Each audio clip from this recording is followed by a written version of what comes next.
Hey, what's going on, guys? It's me, FrostBolt, and I'm bringing you guys a video giving you some advice on how to complete the quest line for the mountaintop grenade launcher, also some advice to reach Fabled. So the advice is not only going to be for the grenade launcher, obviously this can be used as well to reach Fabled for the Luna's Howl, and even applied when grinding to legend rank if you're still looking to get that rank for Not Forgotten.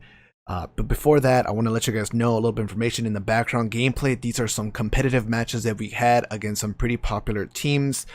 So enjoy the little highlights as they go on in the background. But anyways, let's get into it. Alright, to start things off, I'm going to give you guys a little breakdown on the quest steps, just to give you an idea of what you're getting yourself into, how difficult and time consuming each step really is. Step number 1 is to reach the glory rank brave. Step number 2 is get grenade launcher final blows. So all of these are going to be in the competitive playlist, and let's talk about the first one. So whenever you're trying to get 750 points in the comp playlist, that equivalates to 75 kills because each kill is 10 points. So that's just to give you an idea. You need 75 kills with a grenade launcher. Not too difficult, that's just a little bit time consuming. It will happen in itself. Next up, we got the double kills, which is the hardest part with this quest line overall. Basically, you have to get 200 points, and 200 points equates to 40 kills, 40 double kills, or you could say 29 triple kills, just to give you an idea of how time consuming and how many double downs, triple downs you really need to get. Kills after a double kill will be 2 points, and that's why I said if you get triples and stuff like that, it goes from 40 to 29. So it's a pretty big deal, saves you a lot of time with that. Obviously, I personally tried my best to go for triples, and I got lucky because I went for some slayers too at some points. Now the calculated trajectory medal, that one is not too difficult. It's 100 points, 25 kills, for 3 kills in 1 life. Okay, so basically that's pretty easy, pretty simple. All you have to do is focus on getting 3 kills in 1 lifetime. You could take your sweet time with that, just as long as you get those 3 kills in 1 life. And of course, the last step, step number 3, is to reach the Fabled rank in the competitive playlist. I will have some advice for you on how to make it easy to achieve that rank. But first of all, let's go ahead and talk about the grenade launcher kills. Now, the first thing I want you to do when we're doing this quest step is to focus on the double kills, because if you go for the double kills, you're already getting progress for final blows, and you're already getting progress more than likely for the 3 kills in 1 lifetime. So if you think about it, the double kills is really the one thing you want to focus on, because that can help some players out. I know it helped me a little bit. It kind of confused me if I went for final blows kills first, if I focus on that, because then I was really behind on the double kills part. So that is my advice on that regard. Now, since we're focusing on double kills, let's give you some advice, because this is definitely one of the hardest parts on how to complete this thing. It is arguably a little bit more difficult to complete on console than it is on PC.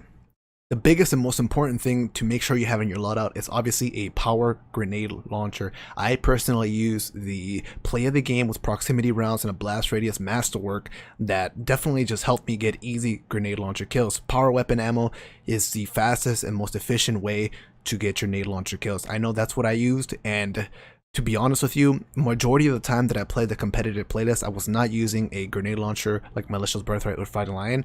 All I used was just power ammo, and I got a huge amount of progress on my steps and stuff like that. Now, the best way to go about the power ammo place in my mind is, if you're with a team, take turns, get in an agreement that everybody's going to get the power ammo 1 time each in the game and rotate as it comes along. So it's either that, or you guys can get in an agreement where one guy gets all the power ammo in 1 match, the next person gets all the power ammo in the next game, so on and so forth. You definitely don't want to be hogging all the power ammo and making your teammates frustrated. You guys want to have fun and, have a good time as you're doing this, because it is pretty time consuming. But if you're a player that cannot find a team and you rather do this solo, I got good news for you. This quest steps and stuff like that are way easier when you're playing solo. Because you have less people fighting for the power ammo and you have more kills at your disposal.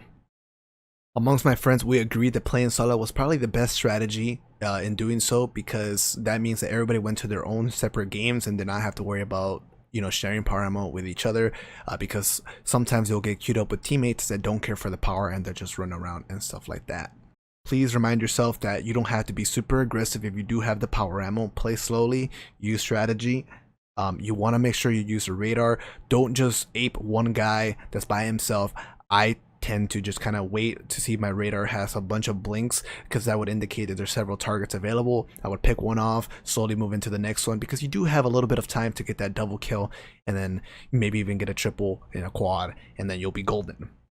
When approaching the radar, like I said, I just waited for a lot of pings. I used the objectives such as the flags to kind of indicate how many players would be spawning on a certain spot. If I noticed they were kind of split, then I would hold my power ammo, wait a little bit for them to group up, and then I would push forward with the grenade launcher.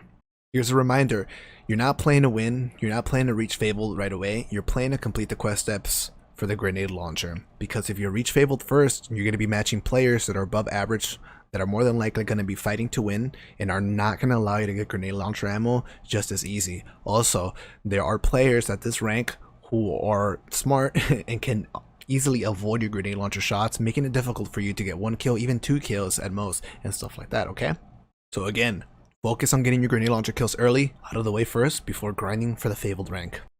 A couple more pieces of advice when trying to get your grenade launcher kills would be follow your teammates, let them put a couple shots in, and then you go and attack with your grenade launcher shot to finish them off. Make sure you have good grenade launchers. The Militia's Birthright has to come with a decent roll like spike grenades. Your fighting line is also pretty viable, and your power weapon must definitely have some high blast radius with proximity nades in order to get some efficient grenade launcher kills. If for whatever reason you can't follow your teammates and clean up kills with grenade launchers, you can rely on yourself by using a hand cannon or whatever weapon you prefer with a grenade launcher, and just go along tagging people, then switch into a GL to finish them off. Now, if you're finding yourself having a stressful time, frustrating time, you are not enjoying yourself, then I would go down to using a single grenade launcher, which means only using your power ammo grenade launcher. This is going to be a little bit more time consuming, but at least in this way you'll have more fun, and you might make a little bit of more progress rather than negative progress towards the Fabled rank. You do have several options. You decide, you're the player, what you would rather do with your time. Personally, when I matched players that did not seem to be near average, I switched to triple GLs and had a really good time getting my kills. You don't strictly have to stick to comp. If you're having a bad time getting unlucky trying to get grenade launcher kills, you can switch to quick play, as your chances for multi-kills are going to be higher. It's going to be a 6v6 game mode, obviously, so there are more chances for more kills. The way I went about it in quick play personally was I just held the power ammo in the back, and then I try to open up with 1 GL kill from my kinetic or secondary, whichever, and then after that shortly I would switch to my power weapon to just continue my streak and hopefully get a Slayer, lights out, anything in that regards. Now, you do gain less points while playing in quick play, but the difference between quick play and comp is not that high that you are probably better off playing in quick play for these multi-kills. Now that we covered all the quest tests for the grenade launcher, let's hop into the final portion of this video, which is advice on reaching the Fabled rank. I'm going to go over the main key things you need to worry about when playing comp and reaching the rank Fabled. Power ammo control is one of the most important things you need to worry about when trying to win your matches.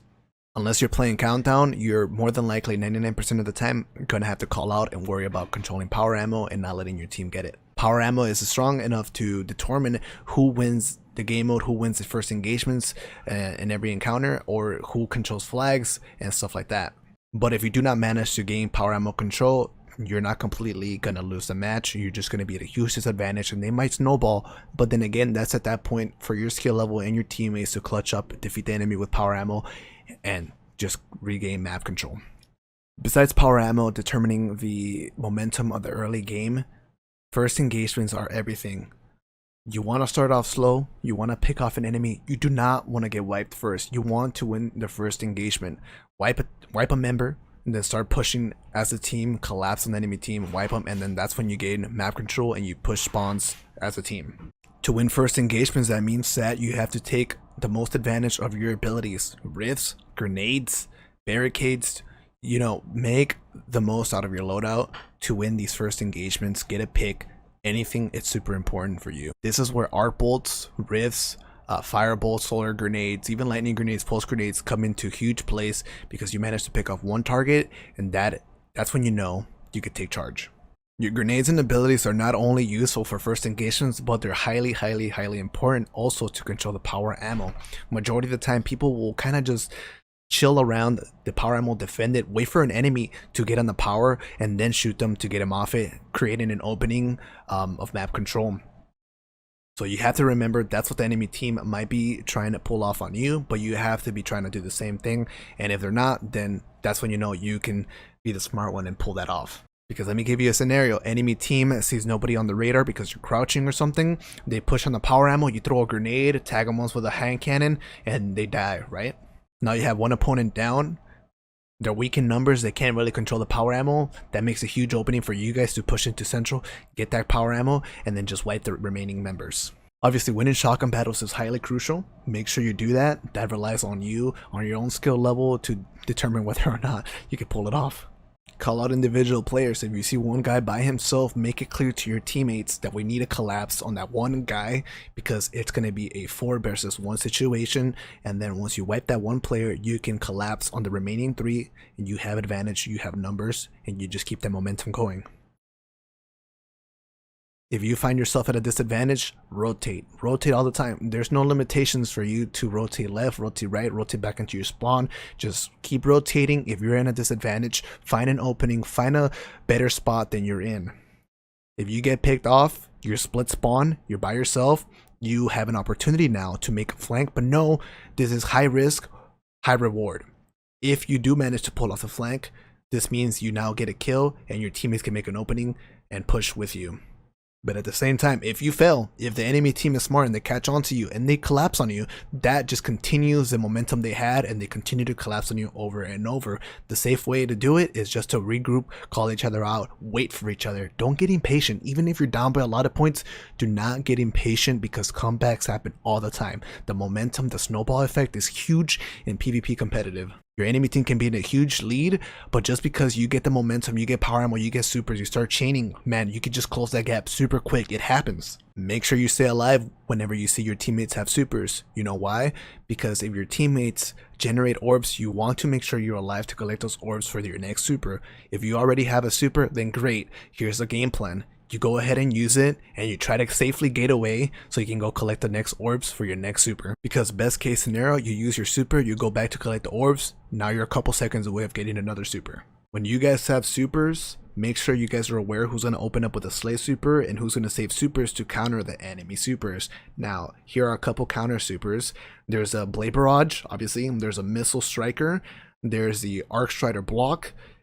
For slaying, it would be something like Dawnblade, Sunbreaker, or Nova Warp, okay? So keep that in mind. Now, also, even though they're slaying supers, something like Dawnblade can still be used to counter another enemy super, but just keep in mind what your strengths and weaknesses. Because you surely don't want to be the one to waste a Blade Barrage when the enemy team, one of the better players, has a Nova Warp, and he can easily wipe your team when you could be the one to shut him down. Last but not least, make sure you're keeping up with the power ammo plays. You don't have to use your power ammo immediately. You can save it for the next set of power ammo. Just defensively and aggressively use it when you're in mid-map control. Don't get too aggressive with your power just to find out that you and your teammates went into one spawn, and then the other guys that spawn on the other side of the map are able to go into map control, mid-map control now, and keep you outside of middle. There are several times where a player just decides to crouch and camp middle with a Thunderlord or a grenade launcher and just wait for the enemy team to try to make pushes and just stop them at their tracks. Well, that pretty much covers all the advice I can give you guys on how to obtain the grenade launcher and how to get to the Fabled rank. Even a little bit more advice on how to win your competitive matches in case you're trying to get Luna's Howl in the Not Forgotten at some point in the future. I do hope I helped, and if I did, please make sure you drop a like on the video to support me and the channel. Thank you guys so much for your support. Just a quick reminder that my team Primal made a community Discord, so if you're looking to make friends or find teammates to play with, definitely join. The link is going to be in the description. I'll catch you guys next time. Good luck.